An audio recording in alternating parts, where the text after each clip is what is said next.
এখন আমি সেমাই রান্না করছি। এটা হচ্ছে আমাদের সিরাজগঞ্জের ঘি।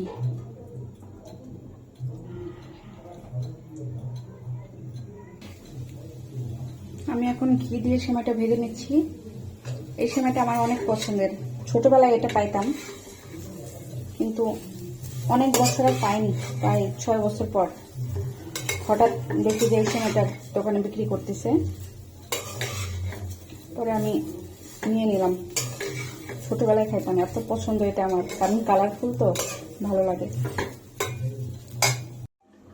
এই যে আমি এখন সেই ভাজা সেমাইগুলোর মধ্যে গরম দুধ ঢেলে দিব। দেখা যাক কেমন হয়। এই সেমাইটা আপনাদের কার কার পছন্দ অবশ্যই জানাবেন।